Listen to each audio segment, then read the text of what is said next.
Shalom, shalom, que la grâce et la paix de Dieu soient en partage. Béni soit Dieu qui nous fait grâce de nouveau d'être là pour écouter, entendre et moi partager sa parole avec vous. Seigneur, merci pour ces instants, merci pour ce moment. Précieux Saint-Esprit, aide-nous à comprendre ta parole et que tout ne soit que pour ta gloire dans le nom de Jésus. Amen.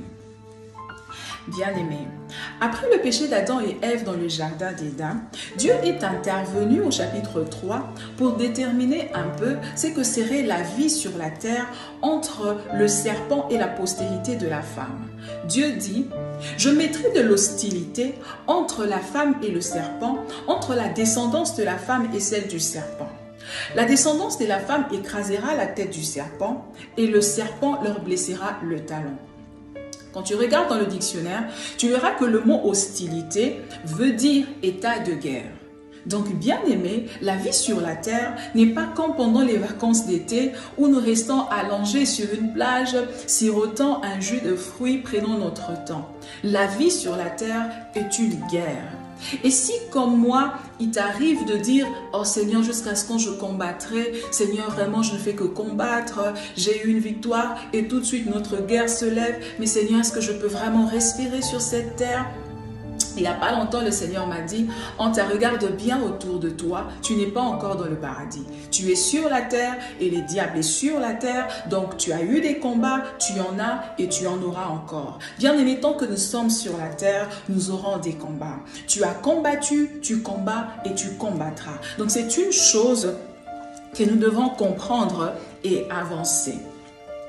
Mais ce n'est pas non plus que Dieu nous laisse affronter toutes sortes de difficultés. Dans son amour, il nous épargne de certaines batailles, mais il nous laisse quand même affronter aussi d'autres obstacles.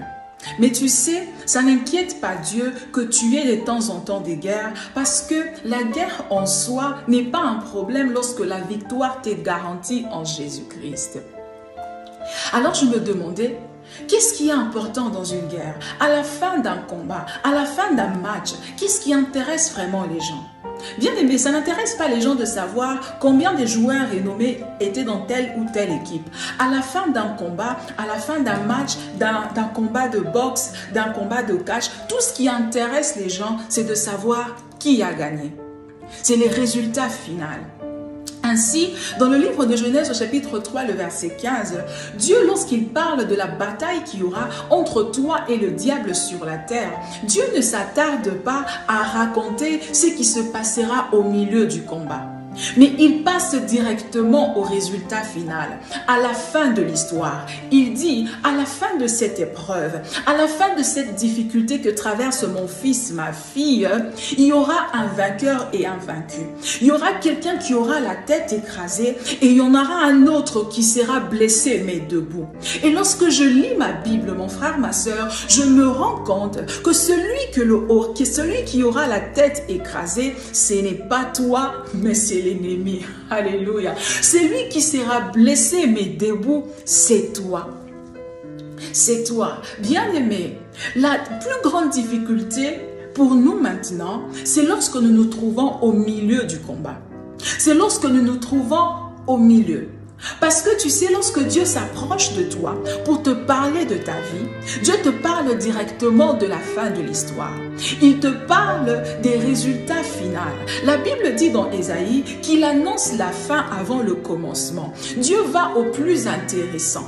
Dieu va à la partie la plus intéressante de l'histoire. Dieu n'est pas trop bavard sur ce qui se passe au milieu du combat. Mais Dieu va directement à la fin et te dit ce qui va se passer. Mais la difficulté pour nous se trouve à quel niveau? Au milieu du combat. Parce que lorsque nous arrivons au milieu du combat, nous rencontrons des choses que Dieu ne nous a pas dit. Nous affrontons des circonstances que Dieu ne nous a pas dit. Nous affrontons des choses que nous n'avions pas vues dans le rêve. C'est au milieu du combat que Joseph s'est retrouvé en prison. Mais dans le rêve, il n'avait pas vu ça. Dieu ne lui avait pas dit ça. C'est au milieu du combat que David s'est retrouvé dans une grotte en train de fuir Saül. Mais lorsque le prophète Samuel s'était présenté chez lui à la maison pour le oindre en tant que roi, il ne lui avait pas dit qu'il allait être un fugitif en train de dormir dans des cavernes.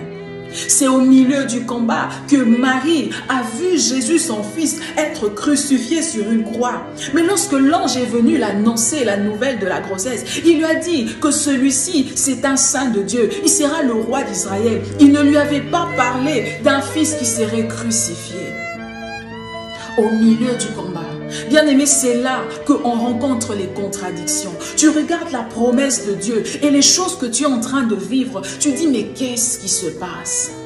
Qu'est-ce qui se passe? Dieu ne m'avait pas dit ça. Lorsque j'ai vu cette promesse dans les rêves, lorsqu'il m'a parlé de ces choses, je n'avais pas vu ce combat. Peut-être que comme Job, tu es au milieu du combat et là, tu as perdu ton enfant. Là, tu as perdu ton mari. Là, tu es en train de divorcer. Là, tu as perdu ton travail. Tu regardes les promesses de Dieu, tu te regardes, tu dis, mais qu'est-ce qui se passe? Bien-aimé, tu es au milieu du combat. Et c'est là, au milieu du combat, bien-aimé, que l'ennemi voudra que tu puisses échanger le milieu avec le terminus. Il voudra te convaincre que c'est fini. Il voudra te convaincre que tu es arrivé à la fin. C'est fini pour toi, que Dieu t'a menti, que tu n'as peut-être pas eu assez de foi, que tu n'as peut-être pas prié assez. C'est là, au milieu du combat, que ta foi est secouée. Parce que tu rencontres des choses que tu n'avais pas vues dans le rêve. Tu rencontres des choses que le prophète n'avait pas dit. Tu rencontres les choses que le pasteur n'avait pas dit. Tu rencontres les choses que tu n'avais pas vues dans la vision. Les choses qui ne sont pas écrites dans tes cahiers des promesses. C'est là que tu vis une confusion. Mais bien aimé, tant que les choses que tu seras en train de vivre ne seront pas semblables à celles que Dieu t'a dit, sache que ce n'est pas encore fini. Ce n'est pas encore la fin du combat. Ça veut dire que tu es au milieu du combat. Parce que tu sais, Dieu n'est pas trop bavard sur ce qui se passe au milieu. Quand Dieu t'approche, il te parle directement de ce qui viendra à la fin. De ce qui arrivera à la fin. Bien-aimé, tant que les choses que tu vis ne sont pas semblables à ce qui est écrit dans tes cahiers des promesses, n'est pas semblable à ce que tu avais vu dans ces rêves-là, sache que tu es au milieu du combat.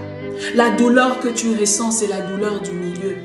C'est la douleur du milieu. Ce sont les choses que l'ange ne t'a pas dit. Ce sont les choses que les prophètes n'ont pas dit. C'est là au milieu du combat que tu pleures.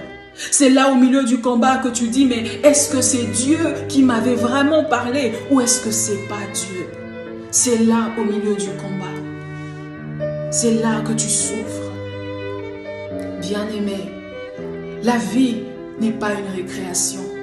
Tu sais, lorsque nous recevons Jésus-Christ comme Seigneur et Sauveur, c'est vrai, il nous sauve, mais il n'a jamais dit que la vie sera facile. Il n'a jamais dit que ce mariage serait facile. Il t'a jamais dit qu'élever ses enfants serait facile. Il t'a jamais dit que parce que tu as reçu Jésus, que ta vie serait comme de l'eau à boire. Non, il t'a jamais dit ça. La vie, c'est une guerre. Mais le plus important, tu sais, c'est d'avoir Jésus. Parce que Jésus t'assure la victoire. Parce que Jésus t'assure la victoire. Nous sommes en guerre. Et bien aimé, lorsque Dieu déclare que nous sommes en guerre, il veut te dire que dans une guerre, on donne des coups et on en reçoit aussi. Donc lorsque nous sommes dans la bataille avec le diable, nous le donnons des coups, mais nous en recevons aussi. Et peut-être qu'en ce moment, dans sa ruse, le diable t'a donné des coups et tu es en train de saigner, tu es en train de pleurer parce qu'il a touché à quelque chose dans ta vie, parce qu'il a touché à ton mariage, parce qu'il a touché à ta santé, parce qu'il a touché à ton travail. Tu es en train de saigner. Tu pleures. Mais le Seigneur m'envoie aujourd'hui te dire, ne t'attarde pas sur la douleur du milieu. Ne te concentre pas sur la peine du milieu. Le Seigneur m'envoie te dire, rappelle-toi des choses qu'il t'a dit au début. Rappelle-toi des choses qu'il t'a dit au départ. Rappelle-toi de ces choses-là où il t'a dit quand vous étiez vous deux dans cette retraite-là, quand vous étiez vous deux en face de ce prophète. Rappelle-toi des choses qu'il t'a dit au début. Ne t'attarde pas sur les choses du milieu. Ne t'attarde pas sur les choses du milieu. Garde tes yeux fixés sur la promesse qu'il t'a dit au départ. garde tes yeux. Bien-aimé, garde tes yeux. Le Seigneur me dit, oui, c'est vrai que tu as été blessé. Tu as mal, tu pleures parce que les flèches de l'ennemi t'ont atteint. Mais laisse-moi te rappeler ce que le Seigneur a dit depuis la Genèse. Il a dit dans l'épreuve que tu es en train de traverser, dans la difficulté que tu es en train de traverser, à la fin de cette difficulté, il y aura quelqu'un qui aura la tête écrasée, mais ça ne sera pas toi. Il y aura quelqu'un qui aura le torse sur le sol, mais ça ne sera pas toi. Il y aura quelqu'un qui aura des genoux à terre, ça ne sera pas toi. Parce que toi, il a dit au début que toi tu seras debout, mais il a aussi dit que tu seras blessé, mais il a dit que ta blessure ne t'empêchera pas de rester debout. Ta tête sera sur tes épaules. Bien-aimé, à la fin de cette difficulté, tu seras debout. Laisse-moi te dire ceci, que la blessure que tu as aujourd'hui ne t'empêchera pas d'être couronné demain. Tu sais, lorsque Jacob a rencontré Ésaü, il était en train de boiter. Mais le fait, cet handicap ne l'avait pas empêché d'hériter de la terre promise.